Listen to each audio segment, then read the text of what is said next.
unfortunately, we're going to get into the bad stuff. And that is we are in the middle of kind of Me Too's reckoning as far as Hollywood goes. So we've got Harvey Weinstein, Kevin Spacey, Danny Masterson, and Rex Orange County. Orange County. I can't say that with a straight face. I can't. It's a Gen Z artist. You wouldn't understand. They're kind of the first three are Hollywood mainstays. Rex Orange County is just wrong. I'm sorry, that's wrong. Well, he's a classic example of like don't trust indie men. Never. Don't trust male feminists. Like don't be alone in a room it won't with end a male well. feminist. Just It will not end well for you. If he cries while singing to you, he's gonna cry while he's abusing you. That's what's gonna happen. That's not a good idea. Oh my God. It's a joke. It's a joke. 5 years after the Me Too movement first exploded, three famous, once powerful men are on trial this week for their alleged sexual abuses. Harvey Weinstein, Kevin Spacey, and Danny Masterson all stand accused of sexual misconduct. Weinstein and Masterson are both facing criminal sexual assault charges that could put them behind bars for life. And Weinstein's already in jail for a previous conviction.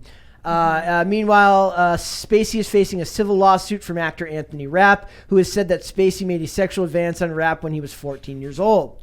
So we talked about that before, too. So Spacey's trial is farther along than the other men's, which are mired in jury selection. That could take up to 2 weeks, they said. Rapp has already testified on the stand for multiple days. He says that every time I saw him on screen, I was reminded that I could not escape that memory, Rapp said. And then he draws comparison. He said it was seeing American Beauty that really set him off, that made it very hard for him to watch anything because he had to watch Kevin Spacey act sexual with a minor in that movie, right? So he says he first came forward in 2017 as cries of Me Too spread across social media. And do you think we've learned any lessons as a society?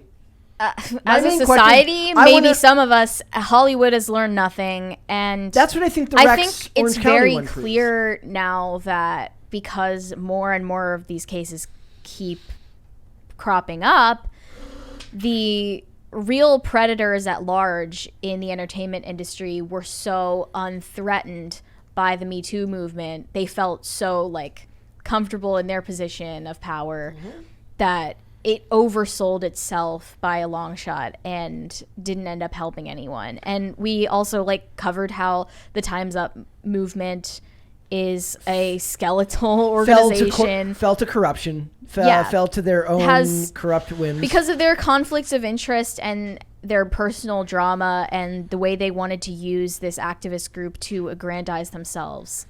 Because you want to be a celebrity activist. Not just help people. That's all of it. And remember, guys, as I say every time this comes up, it's not enough to just not be an activist. You have to be actively anti-activist. I think you added at one point, you have to be actively anti-slacktivist. Yes. Yeah. In fact, I'm kind of okay with activism. But if your activism is just hashtags and social media posts, you're not actually an activist. And that's what Time's Up and posting a bunch of stuff about Time's Up or climate change or whatever your pet cause is without actually doing anything doesn't actually accomplish anything. So, like we had a story we covered the one time, the actor from Succession who like glued himself to a Starbucks counter to protest cutting down of trees or something. And I'm like, he was protesting the fact that it costs extra to get almond milk.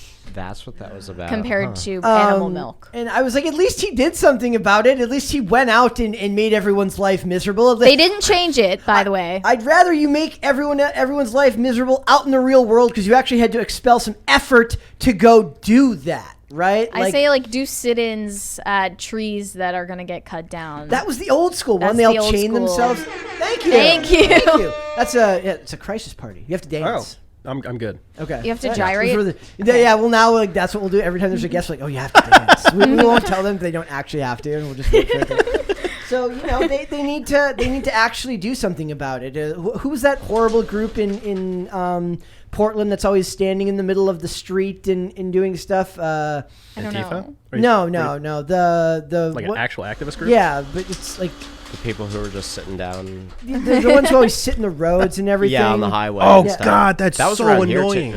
A lot of them do that, actually. Something Planet. Yeah. I know what you're talking about. That's a tactic that a lot of activist groups use.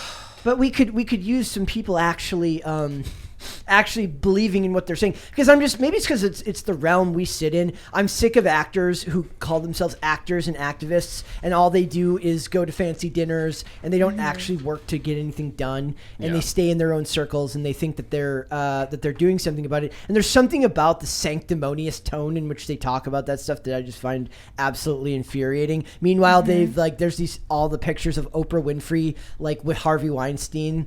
And all these people that actively sat by and let this guy basically destroy a bunch of women's lives. And Oprah Winfrey, who essentially tried to vindicate herself by being one of the Time's Up spokespeople that spoke at the 2018 Golden Globes. Which takes a whole They're ton so of happy gall. to sit in tuxedos and designer gowns and clap for each other, Yeah. but once the night's over, what are you actually going to do? Nothing. Because Go they're going to online. answer to the same people who are signing the checks, who are the people that you're actually trying to protest against. It's just that it's been diverted and the attention has been put elsewhere. And I'd actually argue that what it actually did is create a culture in which the people that are being held to account, or the people that are getting the brunt of this, are just regular dudes who aren't Or behaving Bill like this Murray. because The Bill Murray report, they frame this as a sexual misconduct scandal. Yeah. That's the title.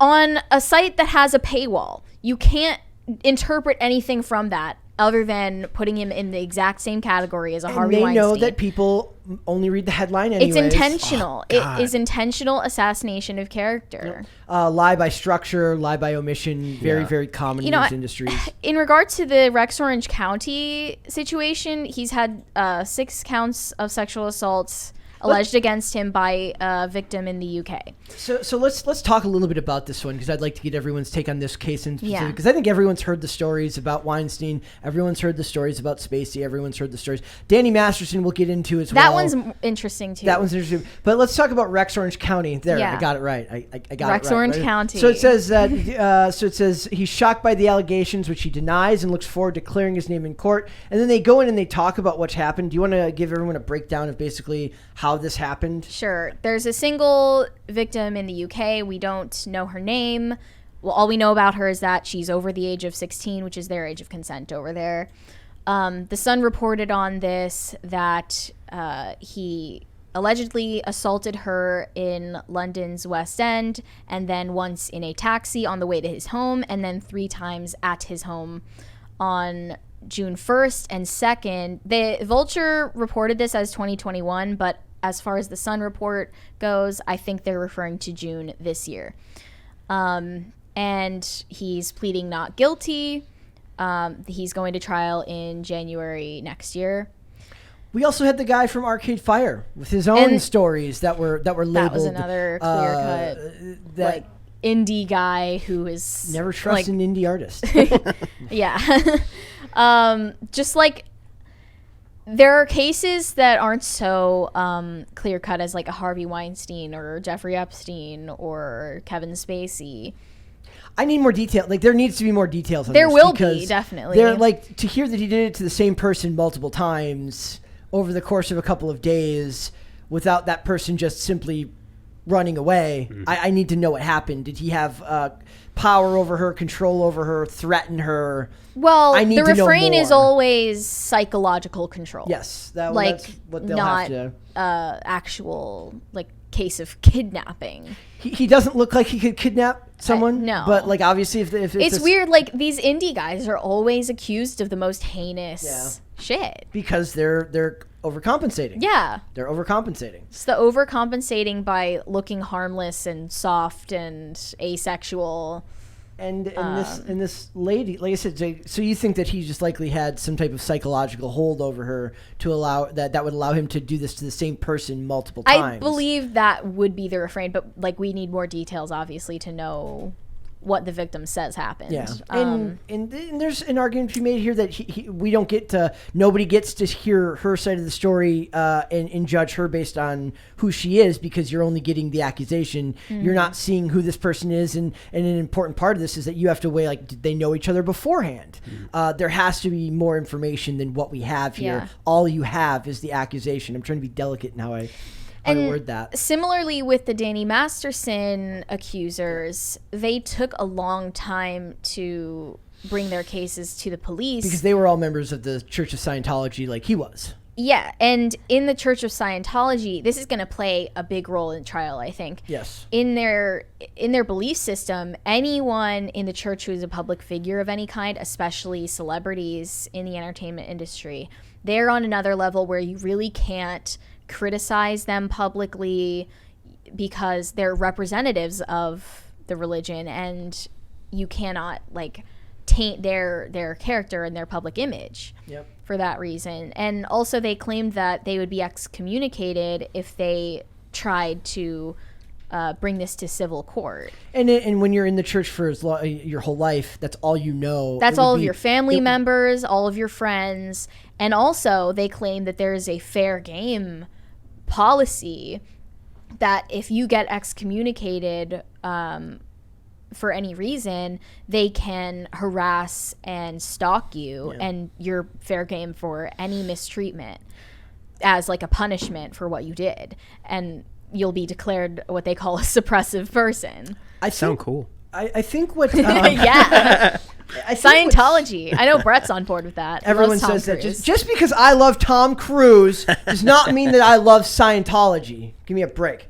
I think what the problem is that the takeaway we've made as a society is that this is a male problem, when I think the overwhelming evidence, the correlating factors here aren't just male, it's male and rich, male and powerful, male and of a higher social class, with all of the levels of protection that fame, wealth, and resources afford you. And when these movements broke down, they broke down because these were coming out about every type of guy, and people were sharing these stories. Were they true? Were they not true? We'll never know, because when it comes down to it, it always comes back to a he said, she said. You can infer, you can use your best judgment. Yeah. You can take what you know about the human condition and about other people and base it on, you know, how good are you of a judge of character, right? But in the end of it, it's the regular guys that lose out on this, because the rich people they have all the money to protect themselves. And I'm not trying to make this about who's right and who's wrong, but when somebody is accused, it's the regular person who's going to have a hard time defending themselves against this. It's the guy who gets accused of something because the wife wants to keep custody of their kid that ends up losing on something because he doesn't have the money to fight back. I'm not saying that that's common or regular. I don't know statistics on that. I know that society didn't learn the right lessons. The Armie Hammer situation that we covered. Yeah, I just know that society didn't learn the right lessons from all of this. Well, it's funny you say that about regular people. I feel bad saying this. I've become deluded to the whole thing. Anytime I hear something happen, my go-to has become I don't know, maybe not. Yeah. Who knows? Because listen and believe makes you apathetic. Yeah. But 1 or 2 years ago, I think on Facebook, there was people from my class of 2010, and there was some younger girls that were coming out and me tooing dudes on Facebook. People I went to high school I knew, and it's well, first of all, I've never been so happy that I never had game in high school, because I'm I'm safe. There's that word. There's that word. Running game. She got mad. I didn't get mad. I just laughed at you. She laughed at that term. Game? When he said he running game one time, game. I laughed my ass off because I had never heard that in regular conversation. The generational difference. Oh, jeez. It's funny. These kids. Yeah, I know. These kids. You guys need to watch Power Rangers. They really do. Yeah. Would that work? So you were seeing it happen to regular everyday people. Everyday people I went to high school with, and I'm not saying they're perfect people. In high school, I'm not going to mention anybody by name. I doubt they're watching anything, but we never had a close relationship, but I knew who they were. I knew they weren't bad people, or at least I wouldn't have thought. And I'm not saying it's not possible, but it's man, just 10, 12 years later, I don't remember how long it's been since I was in high school, but it's anything. Aspects of it felt like social contagion. Yeah. I'm so happy. Me and my wife got together before this whole social media dating app craze, and I feel like the last soldier out of Kabul, Yeah. Jeez. I'm always surprised when people say that Me Too changed the real life IRL dating landscape. Yeah. I almost can't believe that, because guys are terrified. Guys say they're terrified of being Me Too, and it's Because okay, the selective enforcement actually hurt regular people and didn't threaten the predators who still run Hollywood to this day. The difference is like when they do it in Hollywood, they're doing it for clout. For the ones who are lying, I don't know who's lying. I don't know if anybody in these situations are. I was like, but if we're to take that some of those cases aren't true, if we're to take that assumption that they would do it for clout or for press that helps their career, if that's what happened in the real world, there are reasons that a regular person might do that. Like I said, custody of children. There are financial benefits that can come from those things, or just sheer vindictiveness. How common that is, I don't know. But I know that the regular people don't have the ability to defend themselves against those accusations the way that the rich people do. I had a girlfriend from high school. This is obviously way before the whole Me Too stuff. But I mean, like, I think this was still even common before all this, because she accused me of getting her pregnant, and I'm thinking, I'm a virgin. I don't think that happens like that. That's crazy. Yeah, so it's just like, Immaculate, some would right? say. So There's a great House episode where they where like a lady cheats on her husband, and as like his Christmas gift to her, he lies and says that it was immaculate conception because they were both supposed to be virgins. In the episode. And she's like, "You proved a scientific miracle in 3 hours." He's like, "No, I think what happened is that she cheated and I lied because it's great." right. Yeah, so I was like, okay, so you cheated on me. That's what you're saying, right? That's awful. Yeah. But I mean, if this was going on back then, like 15 something years ago, what is it like today? I don't know. Do you think this calls back to the idea that we have that like men put women on a pedestal and think that they're not capable? There are people that put women on a pedestal and think they're not capable of lying, or the other way. If a guy was to accuse a girl of something and it wasn't true, that we put people on a pedestal and that we think that they're not capable of that type of behavior when we know that if you're a human being, you're capable of that type of behavior. I think it's more or less like people don't understand how they can affect other people. Yeah. Like the hold that, if we're going with this, like the power that a woman will have over a man is like, that will start wars. Yes. So like, you got to really be careful. It's not, people's livelihoods, people's minds, it just all gets taken down with one silly comment or something like that. And should it be like that? I don't know.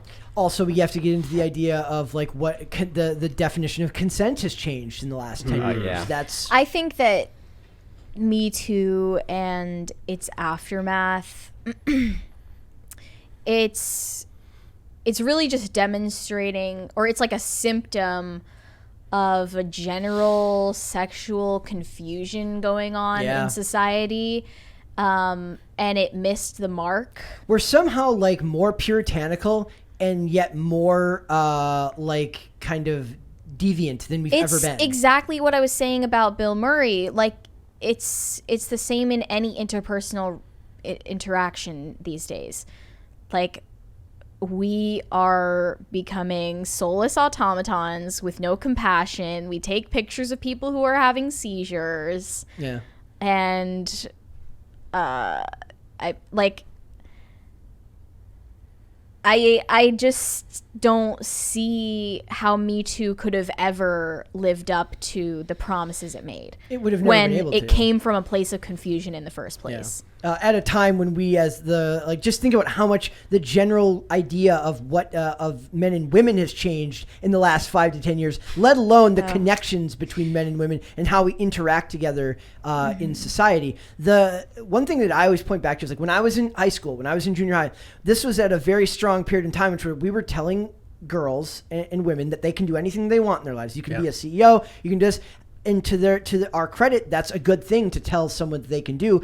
The problem is we didn't tell boys how they should handle that change in gender dynamics. And along with that, as career gender dynamics change, the gender dynamics between men and women sexually has changed as we are no longer as focused on monogamy. We're no longer as focused on the concept of marriage. And as society becomes more distant, more confused, more like automatons, as you said, how do you expect a simple internet movement that garnered money, but like what it was like $20 million or something like that? Well, $20 million doesn't solve societal rot or trouble, right?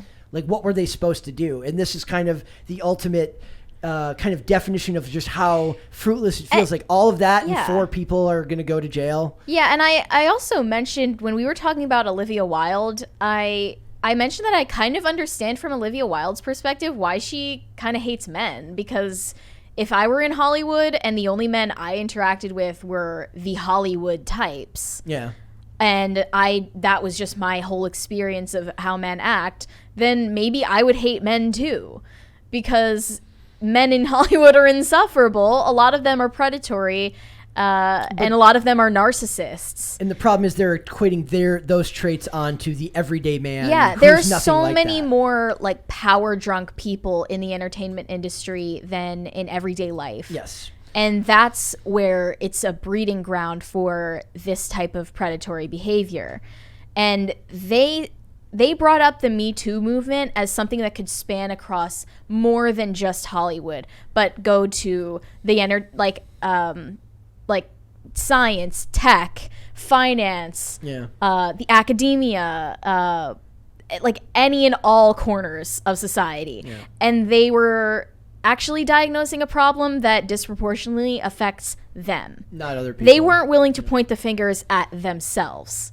That's where it belonged. Like, they needed to do an internal review, if you will, of Hollywood, not of society, because that's what they love doing. They love to condemn the masses, the unwashed masses, and not take a look at themselves and how they could improve, because they really deviate from the norm. Yep. And unfortunately, we have a society, and this is a problem here, almost uniquely American, that we give celebrities way more stature than they deserve. Back in the day, they were considered just a rung below prostitution. So now we hold them up. Is that the case? I read that somewhere. I have no idea if that's actually true. It's an old wives' tale. It's an old wives' tale. See, that's what really died with the internet, is the beauty of the old wives' tale. And like that thing your aunt tells you that you think is like, if you shave your beard more frequently, it will grow back fuller. Well, that does not work. One thing the internet tells you that's not true, but for 20 years you could have done that every day. It was just a way for them your parents to trick you into staying well groomed. But like the idea here is that like we as a society have not we tried to put celebrities on a pedestal, and now we're reaping what we've sown by doing that, by putting a bunch of deviant narcissists on a pedestal and then expecting society to get better. Well, that's not what's going to happen. Thanks for watching this clip, guys. If you want to see full episodes or follow us on social media, links are in the description below. Bye.